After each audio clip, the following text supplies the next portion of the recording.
Adam, welcome to our little wee chat about the up and coming conference here in Wellington, New Zealand.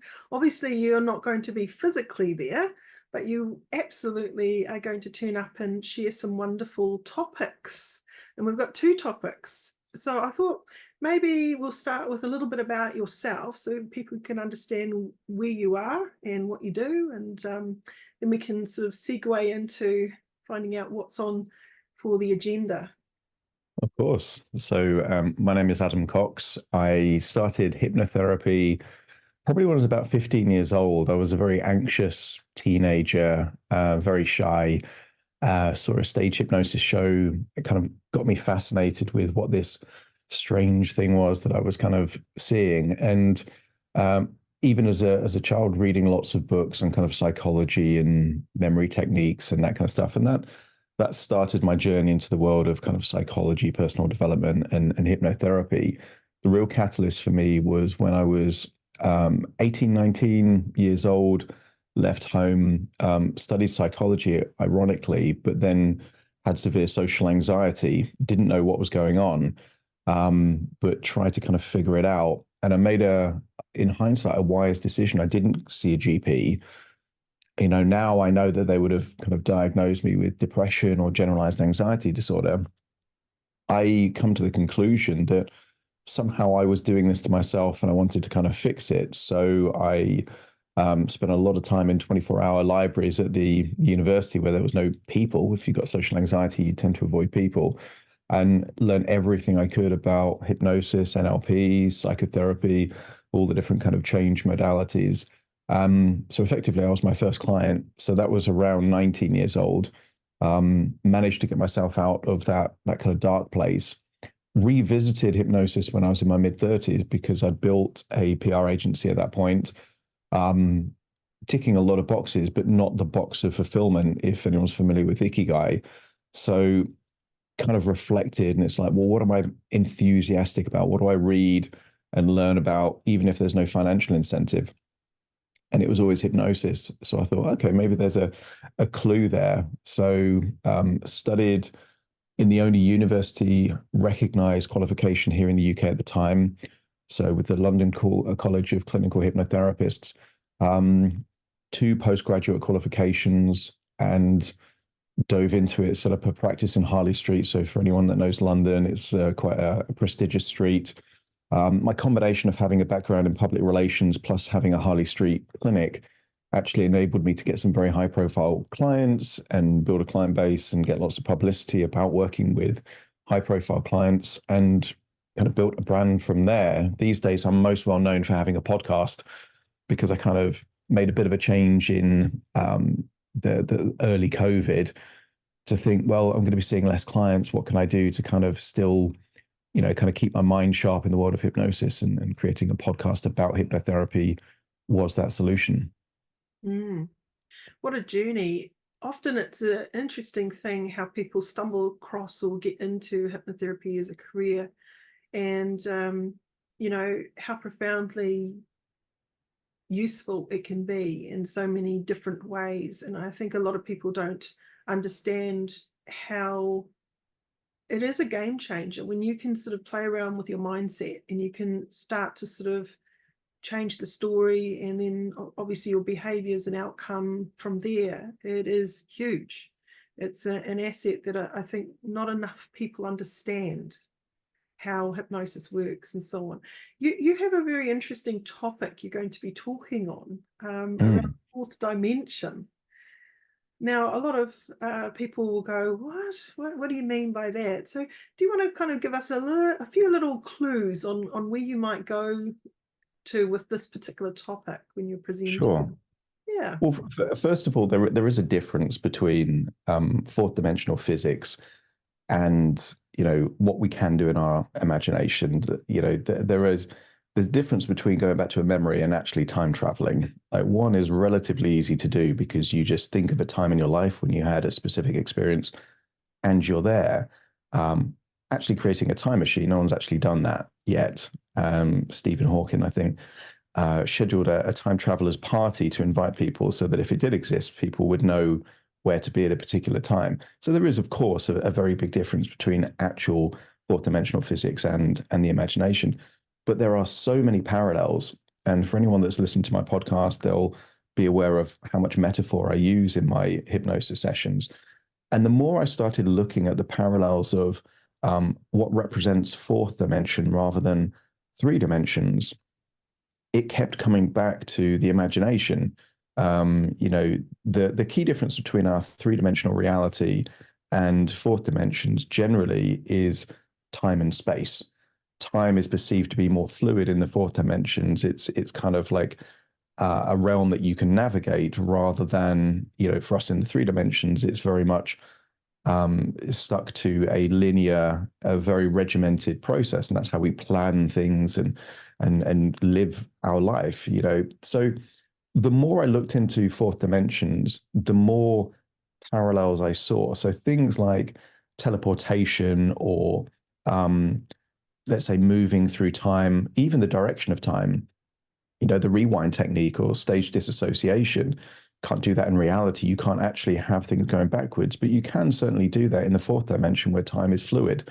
So, I mean, effectively, I started digging deep into all the different kind of elements of fourth dimensions and thought, okay, if imagination is the closest we're going to get to experiencing the fourth dimension, and I perceive that hypnosis is the almost like the application layer to interact with the imagination, then effectively we've got this tool to be able to harness the parallels or the power of the fourth dimension.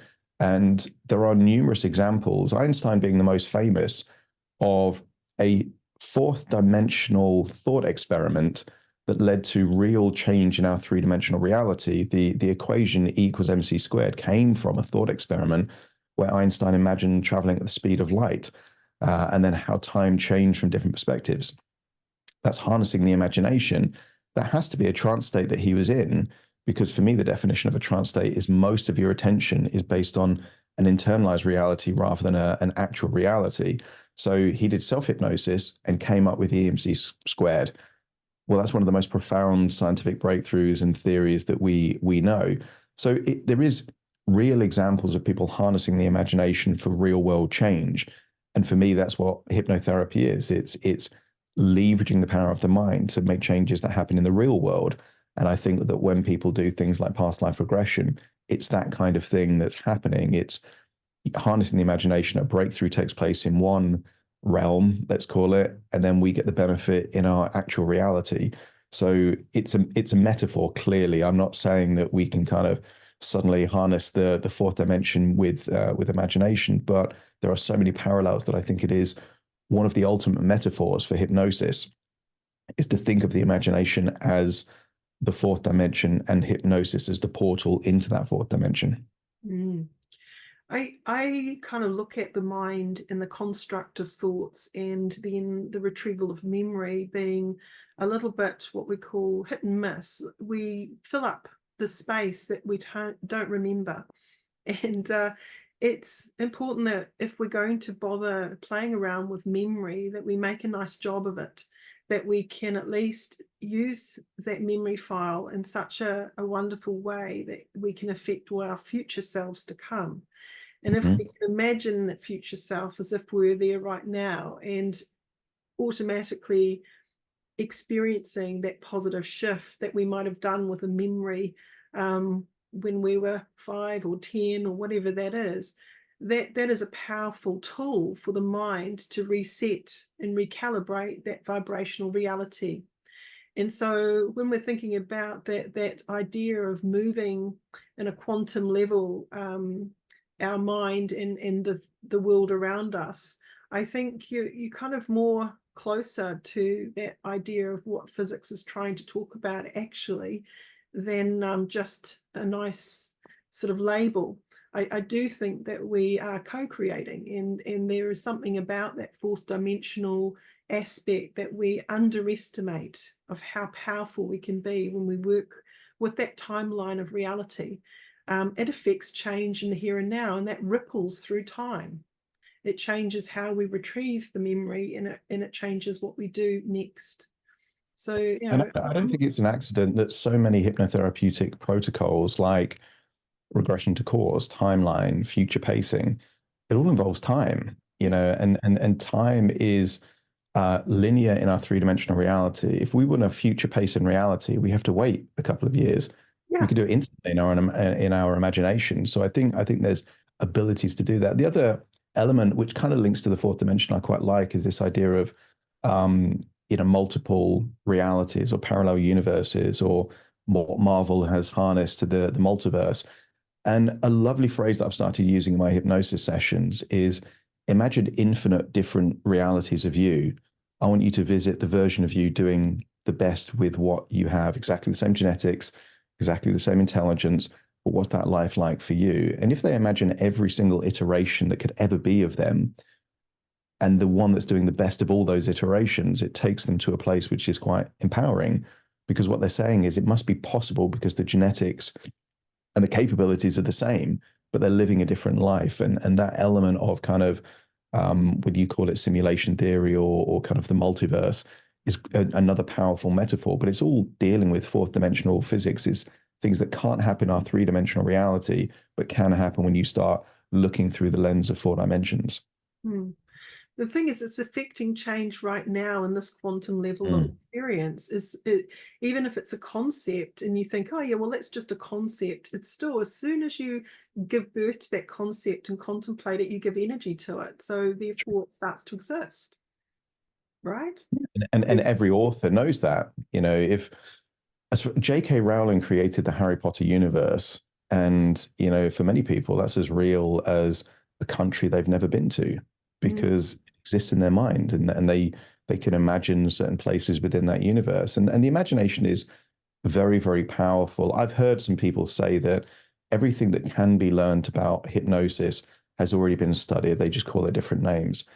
My lens that I look through is that if imagination equates to the fourth dimension, and if hypnosis is the way in which we interact with the imagination, well, the fourth dimension by definition is infinite and limitless and full of possibility.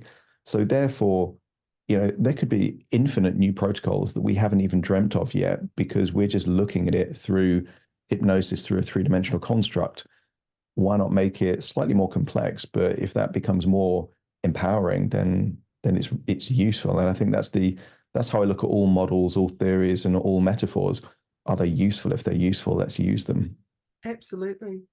I think too, we can work on the placebo effect and sort of go, well, if someone believes something, we know it can affect change.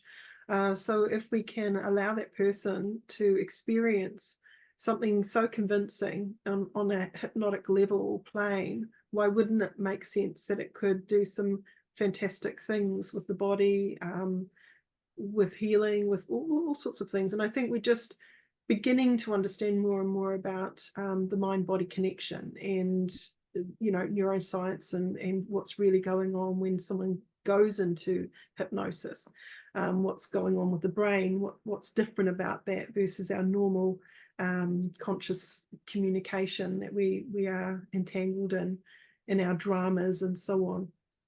Now, on that note, is there anything else you'd like to share to sort of get people excited about it? Um, if you imagine, if you were a two-dimensional being only existing on a flat surface, it would be magical to imagine that this third dimension existed. So we are going to do some kind of thought experiments, some kind of suggestions, a little bit of ideas that get people, not just being aware intellectually of this kind of concept of the fourth dimension, but how as hypnotherapists we could use that. And I think it's designed to be experiential rather than just me talking about physics in a hypnotherapeutic context. Nice. I'm looking forward to that. Now, the other topic you're going to be talking about is marketing. And a lot of people in our hypnotherapy professions sort of fall over at that point. They really do Mhm. find it tricky to get themselves out there and make a name for themselves. And you could be the best therapist in the entire world, but if you can't market yourself, it's kind of really tricky to make a career out of it. So you're going to be talking a little bit about the marketing side. Do you want to share a few of those things now, just to kind of warm up the audience. Sure. Yeah. So when I was I got my certificates, and it's kind of like, okay, I can start working with clients now as a hypnotherapist. Most of the other people on my course were like, oh, now I need to get a master's. Now I need to do this, obsessing about things that I didn't think were important, like so many conversations about business cards. And it's kind of like, it made me realize that me starting a business when I was 23 years old and kind of growing that business gave me a very different insight to branding, marketing, client acquisition, lead generation, all of these things that I took for granted. And hypnotherapists were kind of trying to solve the wrong problem, so for me, I was looking at it very different. It was something I wanted to kind of to do. My analogy for hypnotherapy is you get better by doing it more. And if you do it for free with friends and family, it's never the same as when you're doing it with a real client. So therefore, I had this attitude that the more clients I work with, the better therapist I become. So I kind of looked at it through that lens. And what I tried to begin with was a focus on kind of digital marketing techniques, things like Google AdWords and kind of SEO and that kind of stuff. And some of it worked okay, but some of it is very expensive and doesn't give you much of a return.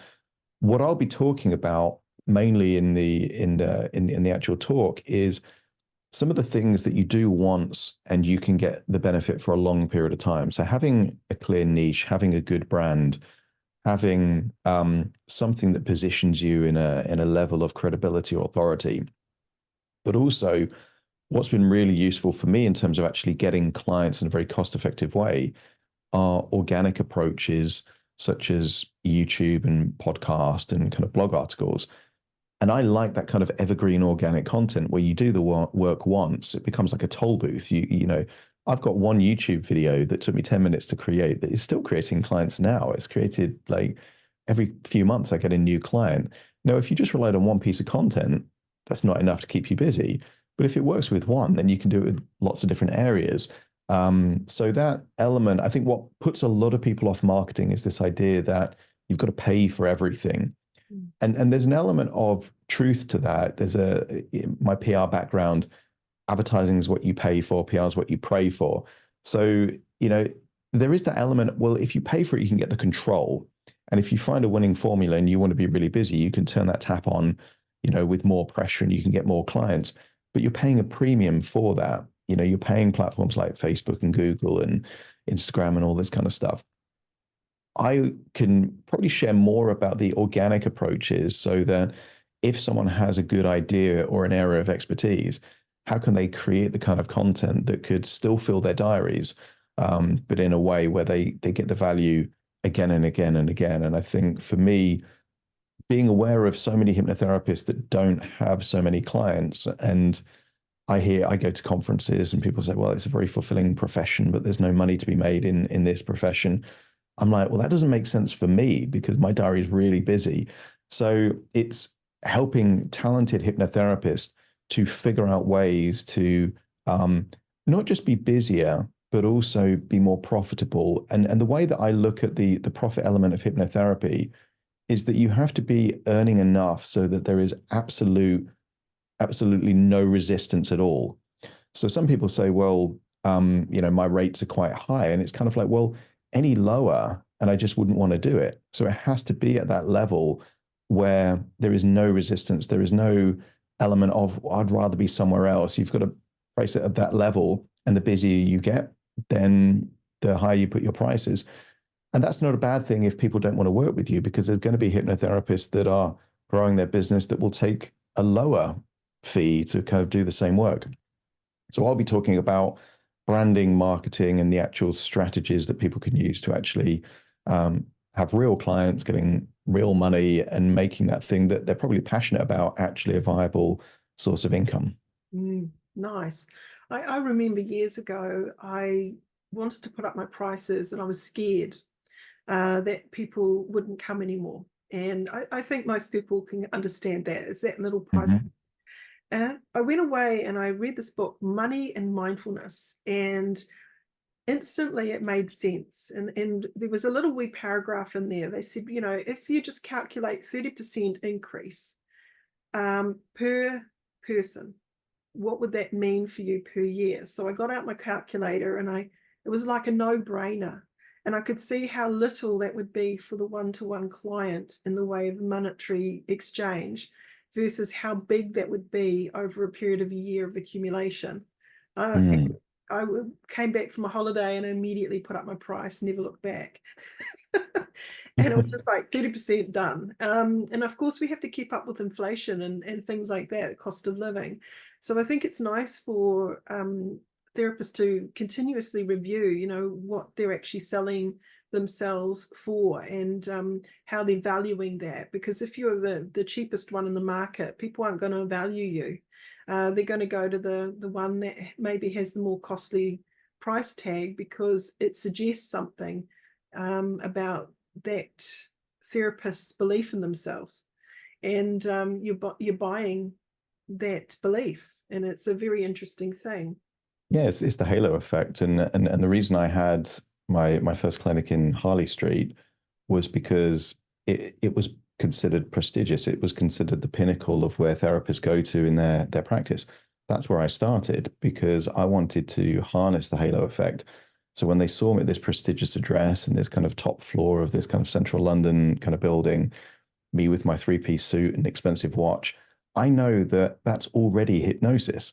They're making perceptions that, okay, to be able to afford a clinic like this and to dress like this, he must be competent. Now I thought I was pretty competent, but you get more competent the more clients that you work with. But I was harnessing that halo effect from day one. So it's kind of like, well, that kind of makes the probability of change better.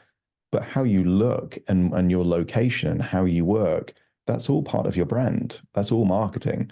And I think sometimes people will separate and disassociate from this idea of marketing is just how you get the clients, and then here's how I do my business. The whole thing is the brand. The whole thing is marketing. Every successful client could lead to word of mouth, which is the best form of marketing.